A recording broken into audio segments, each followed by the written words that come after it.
Ma fille de 9 ans attendait depuis des semaines notre voyage en famille à Hawaï. Mais 2 jours avant le vol, mon père est arrivé. Nous avons décidé que tu ne viendrais pas.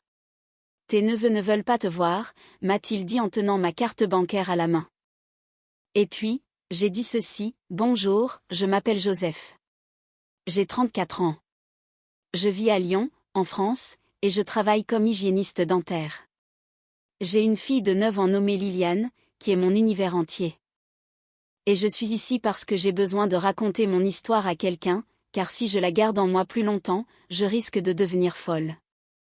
Il y a 3 semaines, avant tout cela, ma mère, Patricia, m'a appelé pour me dire que toute la famille faisait un voyage à Hawaï.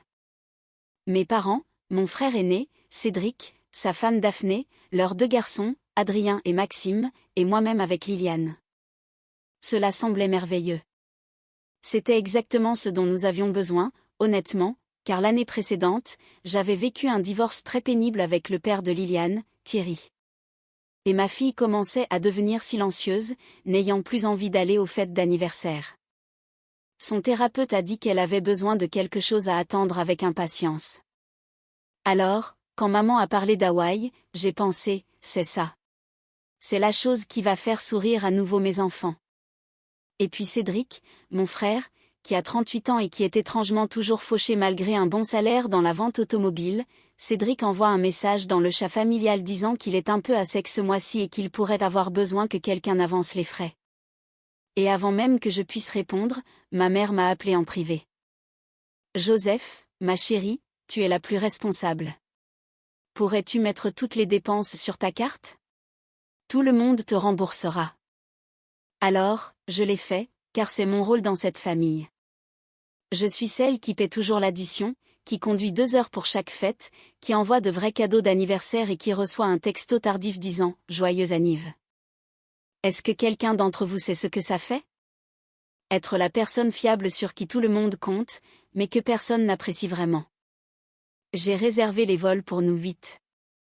J'ai réservé le complexe à Maui pour 5 nuits. La caution de la voiture de location.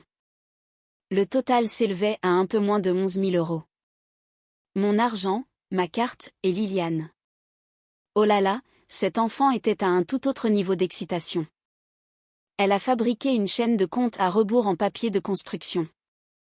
Vous savez, ces petites boucles qu'on déchire chaque jour? 21 d'entre elles pendaient à la porte de sa chambre. Chaque matin, elle en arrachait une et venait en courant, « Maman, plus que 14 jours. » Elle a imprimé des photos de tortues marines et les a collées sur notre frigo. Elle a choisi un nouveau maillot de bain, jaune vif avec de petits ananas. Elle a trouvé une chaîne YouTube qui enseigne les mots hawaïens et a commencé à se promener dans l'appartement en disant « Aloha, mahalo ». C'était la chose la plus heureuse que je lui avais vue depuis des mois. Pendant ce temps, le chat de discussion familiale bourdonnait. Daphné postait des liens vers des excursions de plongée avec tuba. Mon père, Richard, a envoyé une photo de sandales neuves qu'il avait achetées. Ma mère a créé un vrai document Google avec des recommandations de restaurants. Tout le monde était excité. Tout était parfait. Et puis, 2 jours avant le vol, à 19 h, mon carillon a sonné. C'était mon père, seul. Oh, maman. Non, Cédric. Il ne souriait pas. Il avait les mains enfoncées dans les poches de sa veste et il faisait ce qu'il fait quand il est mal à l'aise, se balançant d'avant en arrière sur ses talons, sans regarder. Salut papa. Qu'est-ce qu'il y a? Il a fouillé dans sa poche et en a sorti ma carte bancaire, ma vraie carte que j'avais donnée à ma mère des semaines plus tôt pour qu'elle puisse s'occuper des réservations. Il me l'a tendue comme s'il rendait un tournevis emprunté. Nous avons décidé que tu ne viendrais pas, a-t-il dit. Les enfants de ton frère ne veulent pas te voir. J'ai ri. J'ai sincèrement ri parce que je pensais que c'était une blague. Mon père a le pire sens de l'humour de la planète, et j'ai pensé que c'était une sorte de numéro bizarre, mais il ne riait pas. Papa, de quoi tu parles? Adrien a dit à Cédric que Liliane le met mal à l'aise. Maxime n'aime pas non plus être près d'elle. Alors Cédric et Daphné pensent qu'il est préférable que vous restiez à l'écart, toi et ta fille. Je suis restée là, tenant ma carte bancaire, et je jure que le sol s'est dérobé sous mes pieds. Pas ma fille. Dites tout ce que vous voulez sur moi, je peux l'encaisser. Mais ne vous attaquez pas à ma fille de 9 ans qui n'a jamais rien fait de mal à personne. Adrien a 12 ans et passe chaque réunion de famille scotché à sa tablette, ignorant le monde. Maxime a littéralement lancé un petit pain à la tête de Liliane à Thanksgiving dernier et Daphné a juste ri. Mais oui, c'est ma fille le problème. Et tu es d'accord avec ça? J'ai demandé. Mon père a haussé les épaules. C'est plus facile comme ça, Joseph. Tu sais comment Cédric devient. Oh, je sais comment Cédric devient. Cédric obtient ce qu'il veut parce que Cédric fait une crise quand il n'obtient pas ce qu'il veut. Et mes parents cèdent pour lui depuis que nous sommes enfants. Cédric a raté un cours. La faute du professeur. Cédric s'est fait virer. Le patron en voulait à sa vie. Les enfants de Cédric se comportent mal. C'est forcément la faute de l'enfant de quelqu'un d'autre. Et ce quelqu'un, c'est toujours Liliane. Toujours moi, papa. J'ai payé pour la totalité du voyage. Et nous apprécions cela. Nous l'apprécions vraiment. Alors, tu prends mes 11 000 € et tu me dis que je ne peux pas venir aux vacances que j'ai payées? Il a remis ses mains dans ses poches. Ne fais pas de cela une histoire. 11 000 €. La chaîne de compte à rebours de ma fille avec 3 boucles restantes. 2 semaines que j'ai posées au travail, ce qui, dans mon domaine, n'est pas facile à organiser. Le petit maillot de bain jaune à ananas de Liliane. Et je ne devrais pas en faire toute une histoire. J'ai pris la carte de sa main. Je l'ai regardé droit dans les yeux. Mon père, l'homme qui m'a appris à faire du vélo, qui m'appelait autrefois son petit rayon de soleil, qui a une fois conduit 4 heures sous une tempête de neige pour m'apporter de la soupe quand j'étais malade à la fac. Cet homme se tenait sur mon perron en me disant que ma fille n'était pas désirée. Quittez mon perron, ai-je dit. Joseph, quittez mon perron, papa. Il est parti. J'ai fermé la porte, je suis allée dans la cuisine, je me suis assise par terre et j'ai pleuré plus fort que pendant tout mon divorce. Parce que le départ de Thierry de notre mariage était une chose. Mais que vos propres parents choisissent votre frère plutôt que vous, choisissent son confort plutôt que celui de votre fille tout en dépensant votre argent pour le faire, ça touche différemment. Ça ne blesse pas seulement vos sentiments. Ça vit dans vos os. Liliane est venue se glisser hors de sa chambre en pyjama tortue marine. Elle m'a vue par terre et s'est assise juste à côté de moi, posant sa petite main sur mon bras. Maman, tu vas bien? Oui, bébé. Juste une journée difficile au travail. C'est bon maman. Hawaï, c'est dans 2 jours. Tout ira mieux à Hawaï. J'ai failli me briser en 1000 morceaux à cet instant, mais j'ai tenu bon parce que voici ce que ma famille ne comprend pas à mon sujet. Oui, je pleure. Oui, je ressens les choses profondément. Mais je ne suis pas quelqu'un qu'on peut simplement piétiner en s'attendant à ce que je reste à terre. Je prends ma minute sur le carrelage de la cuisine, et puis je me relève. Et quand je me relève, je passe des appels. Ce soir-là, après que Liliane se soit endormie, j'ai appelé mon ami Marc. Marc et moi sommes allés à la fac ensemble.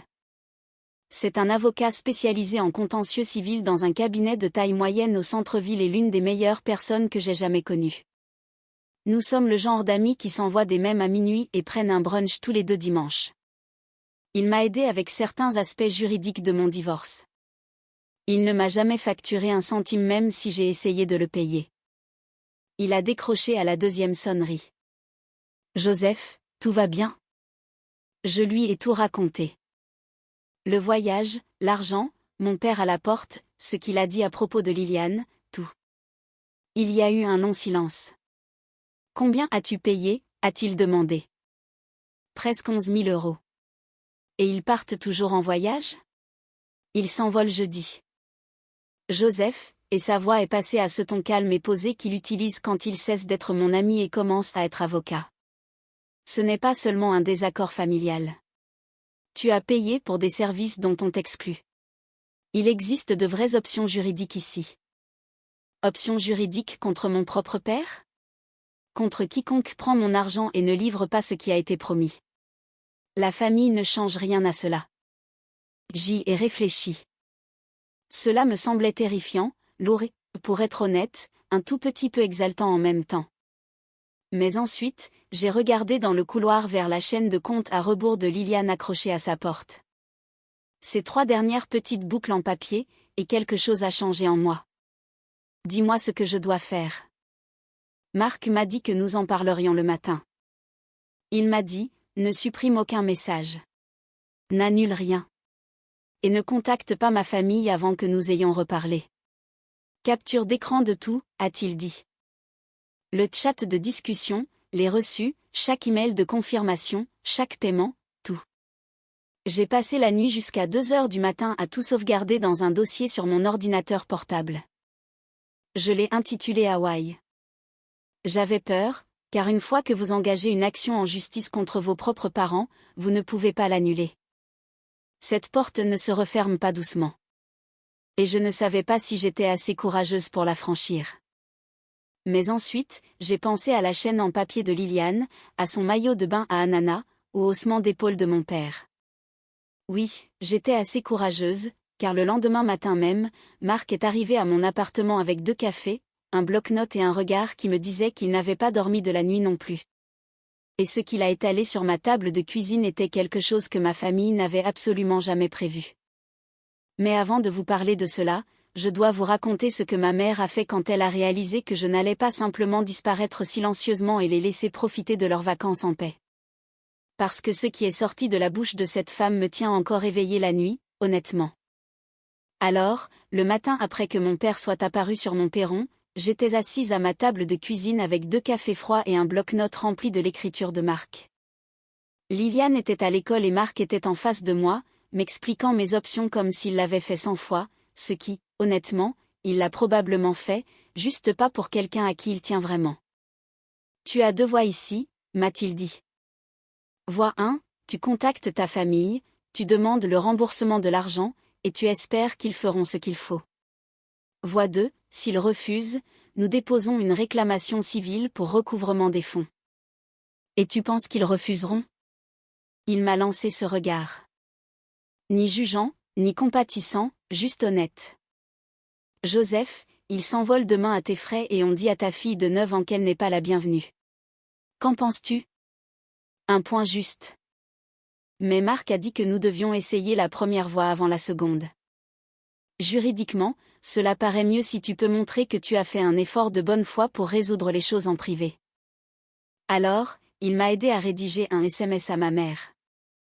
Pas émotionnel, pas en colère, juste clair et direct. Quelque chose comme, je paraphrase car j'ai regardé ce message tellement de fois que les mots sont gravés dans mon cerveau. Puisque papa m'a informé que Liliane et moi ne sommes plus incluses dans le voyage à Hawaï, je demande un remboursement intégral des 10 800 € que j'ai payés pour les vols, l'hébergement et la location de voiture. Je souhaiterais que cela soit réglé dans les 14 jours. J'ai appuyé sur envoyer. Mes mains tremblaient. Et vous voulez savoir combien de temps il a fallu à ma mère pour répondre? 4 minutes. 4 minutes. Et Patricia avait tapé un roman. Et quand je dis roman, je veux dire que cette femme m'a écrit un message si long que j'ai dû faire défiler 3 fois. L'essentiel. Oh, vous allez adorer ça. Elle a dit, et je n'exagère pas, que l'argent que j'avais dépensé était un cadeau à la famille, que je l'avais offert de mon plein gré, et que demander son retour était incroyablement égoïste et blessant.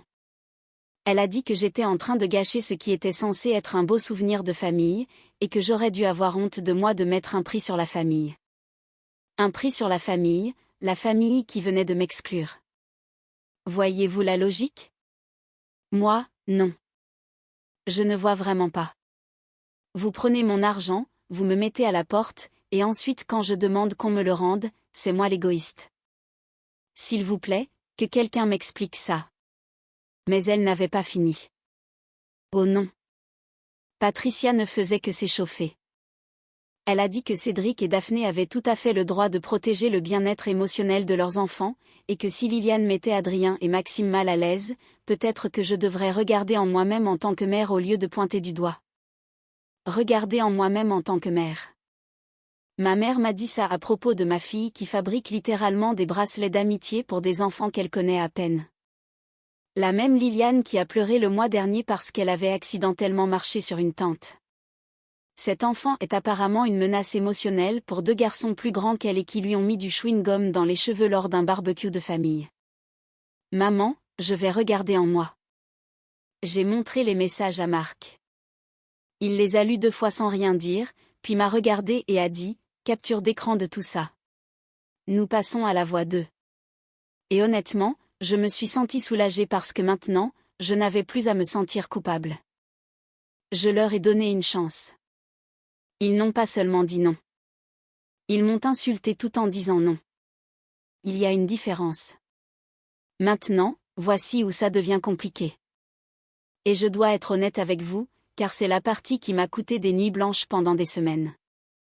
Intenter une action en justice contre ses parents n'est pas seulement une décision juridique. C'est une décision personnelle. C'est se réveiller à 3 heures du matin et fixer le plafond en pensant « Est-ce que je fais vraiment ça ?» C'est regarder de vieilles photos de famille sur son téléphone et se demander si on en fera un jour partie à nouveau. C'est Liliane qui demande quand on va voir mamie et papy et ne pas savoir quoi répondre. Mais je revenais sans cesse à la même pensée. Si un inconnu me prenait 11 000 € et me disait ensuite que je n'étais pas la bienvenue à la chose que j'ai payée, hésiterais-je à engager des poursuites judiciaires? Pas une seconde. Alors, pourquoi mon père aurait-il un laissez-passer juste parce que nous partageons l'ADN? Marc a déposé la plainte un lundi au tribunal des petites créances dans le département du Rhône. Et avant que quelqu'un ne demande, oui, Marc s'en est occupé pour moi et oui, il y a une limite pour les petites créances dans la région, mais Marc l'a structuré correctement et nous étions dans la fourchette une fois que nous avons tenu compte de ce qui était recouvrable.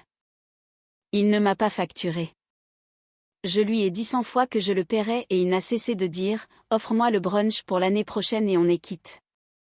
Cet homme, honnêtement, mais nous y reviendrons. La paperasse est donc passée. Et savez-vous comment ma famille l'a appris? Pas par moi. Pas par un appel téléphonique ou un préavis ou un texto de courtoisie. Ils l'ont appris parce que mon père a été signifié à comparaître à sa maison un mercredi après-midi, et c'est là que le vrai chaos a commencé. Mon téléphone a explosé, et je dis bien explosé. Cédric m'a appelé 6 fois en 20 minutes. Daphné m'a envoyé un texto qui disait simplement « Tu es sérieuse là ?» Ma mère m'a laissé un message vocal de 3 minutes de pleurs disant que j'avais détruit cette famille. Mon père n'a pas appelé. Mon père m'a envoyé 2 mots par texto. Très classe. Très classe. De la part de l'homme qui s'est présenté à ma porte et a dit à ma fille qu'elle n'était pas désirée. Parlons de classe. Je n'ai répondu à aucun d'entre eux. Marc m'a dit de ne pas le faire. Et honnêtement, je ne me faisais pas confiance pour dire quoi que ce soit qui n'aggraverait pas les choses. Alors, j'ai laissé mon téléphone vibrer sur le comptoir et je suis allée chercher Liliane à l'école et nous avons pris une glace et j'ai regardé sa petite fille manger un cornet de gaufres avec des vermicelles et j'ai essayé de faire semblant que toute ma famille n'était pas en train de s'effondrer autour de moi. Mais voici ce que personne ne vous dit sur le fait de vous défendre dans une famille comme la mienne. La personne qui résiste enfin est toujours celle qui est tenue pour responsable d'avoir tout cassé. Pas les personnes qui ont causé les dommages réels. Pas Cédric pour avoir été un enfant gâté égoïste toute sa vie. Pas mes parents pour l'avoir encouragé. Pas Daphné pour avoir élevé des enfants méchants avec ma fille et avoir ensuite agi comme si Liliane était le problème. Oh, c'est moi, Joseph, celle qui a eu l'audace de dire, en fait, ce n'est pas normal. Pensez-vous que j'ai eu tort de déposer cette plainte? Soyez honnête. Parce que je me suis posé cette question tous les jours. Il y avait cependant une personne qui ne pensait pas que j'avais tort. Ma cousine Ré. Ré a 31 ans, vit à Nantes, et elle est la seule personne du côté de mon père de la famille qui m'ait jamais traité comme un être humain. Nous ne sommes pas très proches. Nous nous voyons peut-être 2 fois par an, mais elle a toujours été honnête avec moi, et je l'ai toujours respectée pour cela. Ré m'a appelé 2 jours après que mon père ait été signifié. Elle l'avait appris par le bouche à oreille familial, qui, dans ma famille, fonctionne plus vite qu'Internet. Joseph, m'a-t-elle dit, je veux juste que tu saches que je trouve ce qu'ils t'ont fait dégoûtant et je pense que tu fais ce qu'il faut. J'ai pleuré. Bien sûr que j'ai pleuré, car quand toute ta famille te dit que tu es la méchante, entendre une seule personne dire « non, tu ne le es pas », donne l'impression que quelqu'un te jette une corde alors que tu te noies. Ray m'a aussi dit quelque chose que j'ignorais. Apparemment, pendant qu'ils étaient à Hawaï, oui, ils y sont quand même allés avec mon argent, voulais-je mentionner? Cédric avait posté des photos partout sur les réseaux sociaux, la plage, la piscine du complexe, les dîners au coucher du soleil, les garçons faisant du bodyboard, et sur l'une des photos, on voyait clairement ma mère en arrière-plan tenant un cocktail, riant, passant le meilleur moment de sa vie. Pendant que j'étais à la maison à Lyon, expliquant à ma fille de 9 ans pourquoi nous n'étions pas en voyage qu'elle attendait avec impatience depuis 3 semaines. Je n'avais regardé aucun de leurs réseaux sociaux. Marc m'avait dit de ne pas le faire, et j'avais en fait cessé de les suivre tous. Mais Ray m'a envoyé des captures d'écran, et je ne sais pas pourquoi j'ai regardé. Je n'aurais pas dû regarder, mais je l'ai fait. Et il y avait une photo qui m'a absolument dévastée. C'était Maxime, le fils de 10 ans de Cédric, dans la piscine avec un masque de plongée faisant un pouce levé. Et il portait un maillot de bain jaune vif. Pas exactement le même que celui de Liliane à Anana, mais assez proche en couleur pour que ma vision devienne floue. Mon enfant aurait dû être dans cette piscine. Mon enfant a gagné cette piscine. Mon argent a payé pour cette piscine. Et au lieu de cela, elle était assise dans notre appartement dans le Rhône à regarder des vidéos de tortues marines sur mon téléphone, car c'était la chose la plus proche de l'océan à laquelle elle allait avoir droit ce printemps-là. J'ai sauvegardé toutes ces captures d'écran des réseaux sociaux. Marc a dit qu'elles seraient utiles. Preuve que le voyage a eu lieu comme prévu, entièrement financé par moi sans moi. Non, je dois vous parler de ce qui s'est passé au travail, car c'est là que les choses sont devenues un peu humiliantes. J'avais dit à tout le monde, à mes collègues, à ma patronne Angèle, à mes patientes, que j'allais à Hawaï. J'étais tellement enthousiaste à ce sujet. Sonia, qui travaille à l'accueil, avait même donné à Liliane un petit journal de voyage en cadeau de départ. Alors, quand je me suis présentée au travail le lundi suivant, pas bronzée, pas détendue, certainement pas à Hawaï, les gens avaient des questions. Je pensais que tu étais partie pour 2 semaines, a dit Angèle. Et j'ai dû expliquer. Pas tout, mais assez de choses de famille. Le voyage a été annulé. Et Angèle, que Dieu la bénisse, n'a pas insisté. Mais Sonia me connaissait assez bien pour me coincer dans la salle de pause plus tard et me demander « Qu'est-ce qui s'est réellement passé ?» Alors, je lui ai raconté, et Sonia, qui mesure un m85 et n'a aucune patience pour les bêtises, m'a regardé et a dit « Joseph-Marie, si tu ne poursuis pas ton père en justice, j'irai moi-même chez lui. » Entre Sonia, Marc et Ray, j'avais exactement 3 personnes de mon côté. 3 sur tous ceux que je connais. Mais vous savez quoi? 3, c'était suffisant. La date d'audience a été fixée à environ 2 mois plus tard. Et ces 2 mois ont été parmi les semaines les plus solitaires de ma vie. Mon téléphone, qui s'illuminait autrefois avec des messages du chat de discussion familiale, était complètement silencieux. Ma mère n'a pas appelé. Mon père n'a pas appelé. Cédric, évidemment, n'a pas appelé. C'était comme si j'étais morte et qu'ils étaient tous passés à autre chose. Liliane l'a remarqué. Les enfants remarquent tout. Elle m'a demandé un soir au dîner, « Maman, comment se fait-il que mamie n'appelle plus? Qu'est-ce qu'on peut bien répondre à ça ?» Je lui ai dit que mamie était occupée. Je sais que ce n'est pas idéal. Je sais que j'aurais dû être plus honnête, mais elle a 9 ans. Elle n'a pas besoin de porter ça. Pas encore. Le seul point positif, et je veux dire le seul, à part Liliane, était Marc. Il commençait à venir plus souvent. Pas seulement pour les affaires de justice, mais juste pour passer du temps ensemble. Il apportait des plats à emporter et aidait Liliane avec ses devoirs. Il lui a appris à jouer aux échecs, mais en jouant mal parce que Marc est nul aux échecs. Mais Liliane trouvait hilarant de le voir perdre contre une fille de 9 ans. Un soir, après que Liliane se soit endormie, nous étions assis sur mon canapé en examinant des documents et il a dit quelque chose qui m'a marqué. Tu sais, Joseph, la plupart des gens auraient laissé tomber. La plupart des gens n'ont pas d'avocat comme meilleur ami. Je suis sérieuse. Ce que tu fais demande du courage. Liliane a de la chance de t'avoir. Et la façon dont il l'a dit, je ne sais pas. Quelque chose a changé.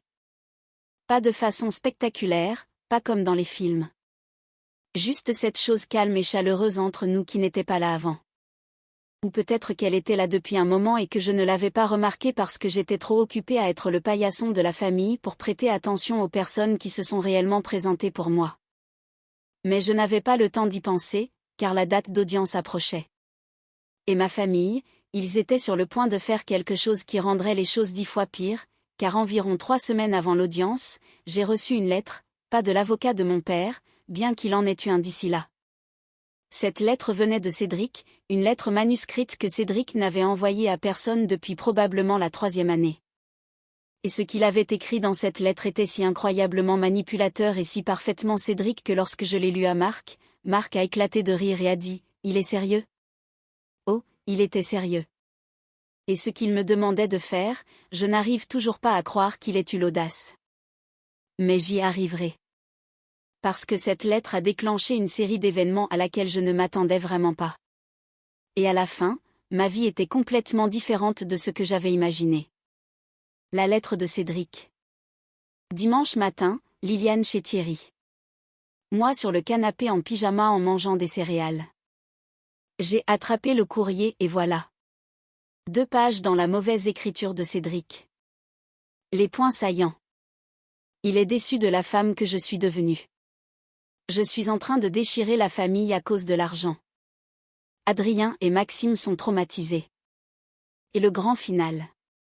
Si j'abandonne la poursuite, il envisagera de laisser Liliane venir à la fête d'anniversaire de Maxime.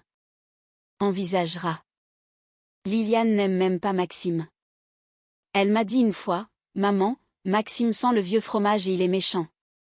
Mon enfant a un meilleur jugement que toute cette famille. » J'ai lu ça à Marc au téléphone. Silence de mort. Puis il a simplement éclaté de rire. « Joseph, laisse-moi encadrer ça pour mon bureau. Je dois le faire, car à un moment donné, l'audace devient de la comédie. » Mais cette lettre m'a dit quelque chose. Ils avaient peur. Marc a dit, les gens n'écrivent pas des lettres comme ça quand ils pensent qu'ils vont gagner. Le matin de l'audience, j'ai failli vomir. Je n'avais pas dormi.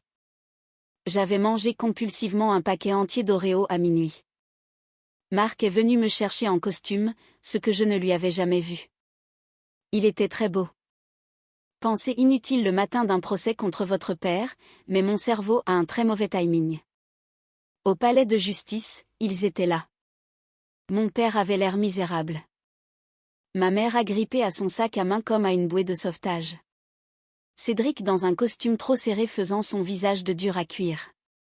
Leur avocat, Philippe, avait l'air d'avoir réussi son examen du barreau 20 minutes auparavant. Marc a tout présenté. Reçu, relevé, confirmation de réservation, le chat de groupe, les photos des réseaux sociaux d'Hawaï, tout. Philippe a essayé de plaider que l'argent était un cadeau. Et honnêtement, mon cœur battait parce que je n'avais pas de contrat signé. J'avais juste fait confiance à ma famille, mais Marc avait le texto. Ma mère avait écrit, tout le monde réglera après le voyage. Cédric avait demandé à quelqu'un d'avancer les frais. Avancer, pas offrir. Ce mot a fait un travail lourd. Le juge a demandé directement à mon père, Y avait-il un accord de remboursement? Mon père a fixé la table. Elle a offert d'aider. Ce n'était pas ma question, a dit le juge. Longue pause, puis doucement. Oui, il y en avait un. Décision complète en ma faveur. 11 000 €, 60 jours. Je n'ai pas célébré. Je me sentais vide, car gagner signifiait regarder mon père admettre sous serment qu'il avait pris mon argent et m'avait quand même coupé. Marc m'a ramené à la maison. Sur le parking, il a dit, « Tu as fait ce qu'il fallait, Joseph. » Alors pourquoi est-ce que ça fait mal? Parce que faire ce qu'il faut et se sentir bien ne sont pas toujours la même chose. Je l'ai regardé, cet homme qui avait passé des mois à être présent pour moi, qui avait appris les échecs à ma fille, qui ne m'avait jamais fait sentir folle de vouloir récupérer mon propre argent. Marc, pourquoi fais-tu tout ça? Silence, puis, parce que quelqu'un devrait le faire, et parce que j'en ai envie. 6 mots. Après une année passée à me faire dire que j'étais trop égoïste, trop dramatique, quelqu'un disait, j'en ai envie. Nous n'avons rien précipité. Mais au fil des mois, les choses ont changé. Le brunch est devenu des dîners. Les dîners sont devenus Liliane demandant, est-ce que Marc vient ce soir? Un jour, elle a dit, maman, je pense que Marc devrait simplement vivre ici. J'ai failli m'étouffer avec mon eau. Ils ont payé, pas de bon gré. Maman a envoyé un chèque sans mots. Papa a couvert la plus grosse part. Cédric a envoyé le sien en retard en 2 versements parce que Cédric n'a jamais rien fait à temps de sa vie. Puis le silence. Silence total. Pas d'appel, pas de texto. Maman n'a pas appelé pour l'anniversaire de Liliane. Cédric m'a bloqué partout. Nous avons cessé d'exister pour eux. Ça faisait mal, mais Liliane a gagné quelque chose de mieux. La stabilité. Une maison où personne n'appelait son enfant indésirable. Marc a sa pièce de théâtre scolaire au premier rang, applaudissant comme si elle avait gagné un Oscar. 8 mois plus tard, il a fait sa demande en mariage dans la cuisine en faisant des crêpes. La seule chose qu'il sache cuisiner. Une bague dans une main, une fleur sur sa chemise. Joseph, je porte ça depuis 3 semaines. Chaque moment avec toi est le bon moment. Épouse-moi avant que je ne brûle ces crêpes. Liliane a crié si fort que les voisins ont frappé. J'ai dit, oui, les crêpes sont brûlées. Nous avons commandé une pizza. Parfait. Une dernière chose. 1 an plus tard, Ré a appelé. Elle avait surpris quelque chose lors d'un barbecue de famille. Il s'avère qu'Adrien et Maxime n'étaient pas mal à l'aise avec Liliane. Ils l'avaient harcelée, l'avaient traitée de nom lors des réunions de famille, lui disant que le divorce était de sa faute. Maxime avait dit à ma fille que sa mère était la perdante de la famille. Mon bébé a porté ça seule. Elle ne m'a jamais rien dit. Elle est juste devenue silencieuse. Et au lieu que quelqu'un la protège, ma famille a fait d'elle le problème. J'avais envie de crier. Mais à ce moment-là, nous étions libres. Liliane était heureuse. Elle avait de vrais amis. Marc, moi. Courir après les gens qui vous font du mal est l'opposé de la paix. C'était il y a 2 ans. Liliane a 11 ans maintenant. Elle est à nouveau bruyante. Elle a rejoint l'équipe de natation, ce qui est poétique puisqu'elle n'a jamais eu Hawaï. Marc et moi nous sommes mariés à la mairie. Liliane est notre témoin. Sonia a pleuré plus que tout le monde réuni. Ré a envoyé des fleurs. Ma famille est toujours silencieuse, et ça me va. Toutes les histoires ne se terminent pas par une réunion. Parfois, elles se terminent simplement par le calme. J'ai passé 32 ans à essayer de gagner ma place dans cette famille. Il s'avère que j'en avais déjà une. Elle avait juste l'air différente. Un homme avec une fleur sur sa chemise. Un collègue qui m'a toujours soutenu. Une cousine qui m'a dit la vérité. Et une petite fille qui a appris toute seule des mots hawaïens parce qu'elle croyait que de bonnes choses arrivaient. Il avait raison. Il est arrivé jusque-là. Merci. Si cela vous a parlé, j'aimerais un pouce bleu. Et si vous auriez fait les choses différemment, dites-le moi dans les commentaires. Je veux entendre ça. Le meilleur moment en partageant son histoire est de découvrir qu'on n'est pas seul. Merci d'avoir regardé. Prenez soin de vous d'abord.